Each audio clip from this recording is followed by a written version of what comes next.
I'm Amy and welcome to my video series on how to knit. We've already got the bits that we need, we've learned how to cast on, and next we need to learn how to knit those stitches. So today I'm going to teach you the knit stitch. If you have a long tail, trim it back to about 6 inches so it doesn't get in the way. Hold the needle with your stitches in your left hand and the empty needle in your right hand. Bring your stitches up to the top of your needle ready to knit and secure them with your index finger so they don't fall off.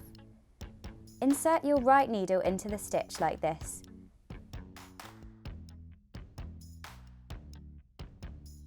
Wrap the yarn around the right needle by going under then over. Bring the right needle back out of the stitch, scooping up the wrapped around yarn. This is your new stitch. Next, remove the old stitch from the left needle.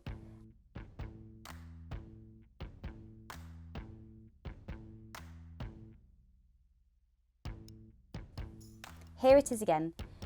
Insert your right needle into the stitch, wrap the yarn around the needle by going under then over, bring the needle back out of the stitch, scooping up the wrapped around yarn, and then push the old stitch off the left needle. Here it is again, a little closer.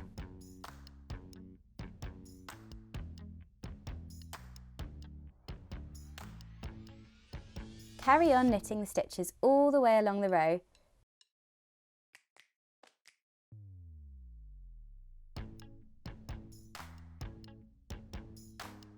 You have now knit the first row. The pattern says you need to knit 23 rows, so to knit row 2, hold the needle with the stitches in your left hand and the empty needle in your right hand, and in the same way knit across all the stitches again to complete row 2.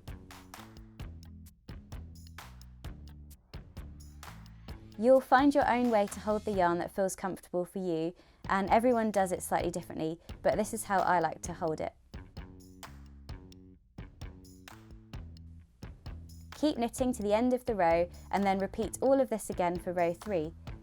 It's useful to keep a notepad and pen handy to jot down how many rows you have knit to keep track of where you are.